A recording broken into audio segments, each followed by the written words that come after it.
Kalau kita ngomong by phone, kita harus bisa justru, ini yang sulit ya, kita harus bisa menginterupsi diri sendiri.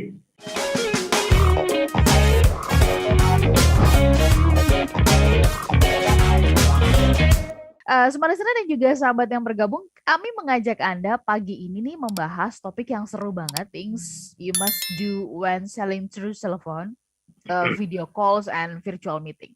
Ini baru aja, panjang umur banget gitu ya. Pak James tadi mengatakan bahwa ya kan banyak orang sales yang merasa bahwa harus ketemu tatap muka begitu. Tetapi kita harus menerima kenyataan hari-hari ini karena semakin banyaknya kasus karena Omikron gitu kan, bisa saja pertemuan-pertemuan yang semula itu tatap muka berubah menjadi online. Ini saya baru saja diinformasikan ya bahwa semula siang ini jam 11 kami punya meeting tatap muka dengan pihak calon klien gitu, berubah secara daring. Nah, tuh. Kan kalau kita nggak siap mental, ya padahal udah kebayangkan mau ngopi-ngopi lah, mungkin apa begitu dan sebagainya, tetapi ini berubah. Nah, situasi yang seperti ini saya rasa juga mungkin Anda sendiri juga mengalaminya begitu. Bagaimana kemudian kita memaksimalkan yang daring ini nih ya, through telepon, through video call, through online lah ya, dan semua yang bersifat online ini.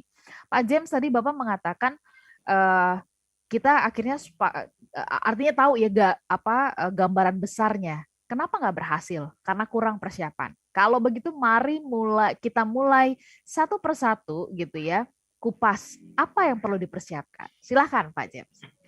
Oke.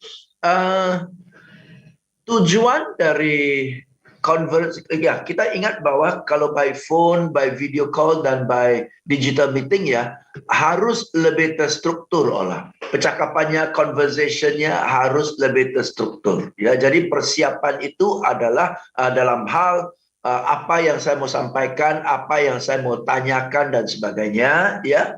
Dan juga ingat bahwa kalau kita tidak face to face dengan orang, ya, lebih sulit kita kontrol attention-nya. Lebih sulit kita bisa menarik dan mempertahankan atensinya dan perhatiannya. Betul ya? Oke. Maka kita harus lebih atraktif.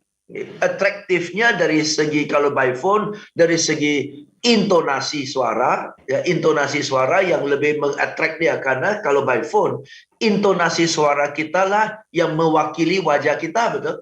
Intonasi suara lah yang mewakili ekspresi mimik muka kita dan gerakan tangan kita. Ekspresi suara, ya, ekspresi dari intonasi dari suara. Nah, banyak orang sales karena tidak nyaman by phone, justru suaranya kurang ekspresif.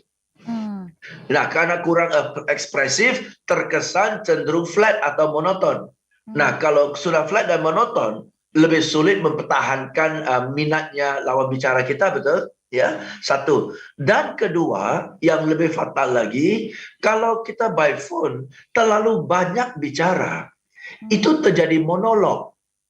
Nah, kalau kita di telepon monolog, sering kan kita terima telepon orang yang di sebelah sana ngomong tak henti-henti gitu ya. Dan akhirnya apa yang kita lakukan ya? Telepon itu kita jauhkan dari kuping dan kita udah malas dengar, atau bahkan biarkan speakerphone aja sambil kita bekerja, betul? Karena apa? Terlalu monolog. Jadi nggak ada TikToknya. Ya, jadi bisa kalau face to face kita bisa presentasi menjelaskan lebih panjang lebar, tapi by phone tidak boleh terlalu berpanjang lebar karena you lose the attention kan ya. Kecuali cara penyampaiannya exciting banget, gripping banget, bolehlah. Tapi kalau penjelasannya terlalu ya tentang produk dan sebagainya dan berpanjang lebar, justru kita akan kehilangan perhatian lawan bicara kita. Jadi harus kalau kita ngomong by phone, kita harus bisa justru ini yang sulit ya. Kita harus bisa menginterupsi diri sendiri. Ya, ngomong separuh jalan kita harus stop. Jadi Pak Rudi, nah stop dulu kan ya. Jadi Pak Rudi, jadi sampai sini saya mau tanya, bukan sampai sini mengerti Pak, sampai sini ada pertanyaan Pak. Bukan seperti itu. Oke Pak Rudi, saya sudah sampaikan ke sini. Sekarang giliran saya tanya Pak Rudi, gitu loh. Ya, nah banyak orang sales tidak tahu bagaimana cara stop dan interupsi diri sendiri, dan di jeda itu lontarkan pertanyaan untuk tarik kembali perhatiannya, untuk tarik kembali engagementnya kan. Nah di sana dia miss, di sana dia miss. Oke, ya ya. Pak James, kalau tadi Bapak mengatakan begitu ya, di awal pertemuan yang pertama nih sales itu mungkin tidak nyaman dengan suaranya gitu, baru sadar wah ternyata suaraku fals ya.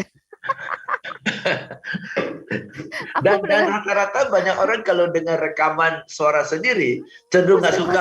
Iya gitu. Ya, cenderung nggak suka. Aduh kok jelek banget sih gitu ya Pak James ya.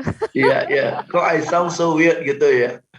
Oke, kalau gitu gini nih Pak James, saya melihat ada praktek-praktek, maksudnya gini, udah banyak kali gitu ya Pak James itu mengulang-ulang menginformasikan ketika kita pertemuan pertama atau bertemu pertama kali dengan klien gitu kan, baik melalui tatap muka ataupun juga melalui daring ya, online gitu. Yes. Jangan lantas kita yang mendominasi, buru-buru kita presentasi gitu. Ini proposal, presentasi tentang company profile perusahaan kita, sebanyak-banyaknya kita muntahin gitu.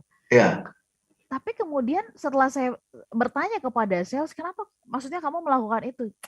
Nggak tahu apa yang mesti dilakukan di awal. Nah, ini nih Pak James, gimana kalau gitu di awal-awal pertemuan itu harusnya apa sih yang kita perbincangkan, apa yang kita lakukan, menggali atau bagaimana begitu Pak James?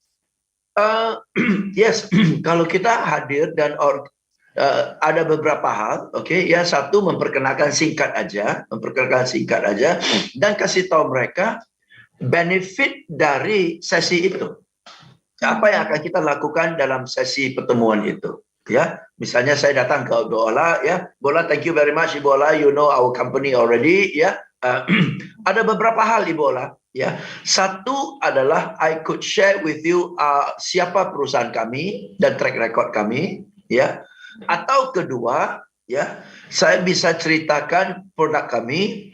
Atau ketiga, kita bincang-bincang supaya kita diskusi dulu apakah really your company is suitable and needs our product. Ya, jadi yang pertama itu cenderung presentasi monolog, kedua presentasi monolog, ketiga kita bincang-bincang aja. Bincang-bincang dulu ya, saya tanya Anda jawab, Anda tanya saya jawab. Ibu Ola lebih nyaman yang mana? Pasti Ibu Ola pilih yang ketiga.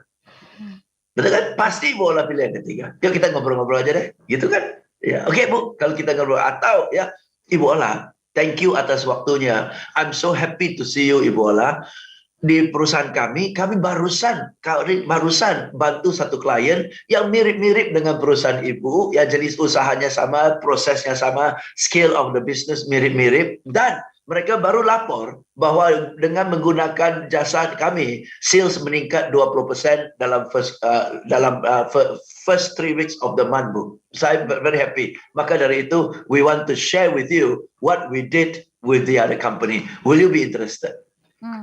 Nah, boleh. Nah, okay. Before I share with you that, I have a few questions to ask you. Okay? Nah, gitu kan udah bisa. Ya, jadi bisa kasih pilihan, bisa ceritakan benefit atau selamat pagi Ibu Ola, ya. Thank you loh Bu sudah luangkan waktu hadir, izinkan kita ngobrol-ngobrol. Bu, kami barusan temukan satu hal yang penting, ya, dan saya lihat ini bakalan sangat relevan untuk industri dan bisnis Ibu Ola, ya, dan ini adalah hal yang sangat perlu diketahui sebelum Anda buat decision untuk marketing budget, untuk iklan apa yang Anda mau lakukan untuk promo produk Anda dan jasa Anda. You need to know this information. And I read the report, 70% of the companies who don't know this information waste money in the advertising budget. And this is what I'm going to share with you. Nah, kira-kira mau dengar nggak? Pasti udah mau dengar tuh. Ya. Oke. Jadi kalau tadi Pak James ya mengatakan kita memang yang menjadi catatan pentingnya adalah kita berani menginterupsi diri sendiri, harus bisa menginterupsi diri sendiri. Nah, ini memang butuh keterampilan, butuh keberanian bisa mengolah gitu ya, bisa mendeliver kalimat yang tadi seperti Pak James sampaikan gitu, bercerita ya kan, tentang pengalaman klien yang kurang lebih hampir sama gitu kan, Yes. dan kita bantu bagaimana kemudian dia bisa merasakan benefitnya. Pak, itu kalau saya merasakan ya, itu kalau mungkin buat mereka yang tidak fluent dalam perbincangan gitu, itu akan mengatakan, aduh Pak James itu gimana cara ngomongnya, bibir saya udah bergetar duluan kali gitu ya, udah gimana caranya sih supaya bisa punya kedekatan ya yang seperti itu tadi ya Pak James dan Smart Listener, bagaimana mengolah kata dan memilih itu menyampaikan kepada klien supaya kemudian kita makin piawai ya mendekati klien kita, berkomunikasi, engagement dengan mereka melalui daring.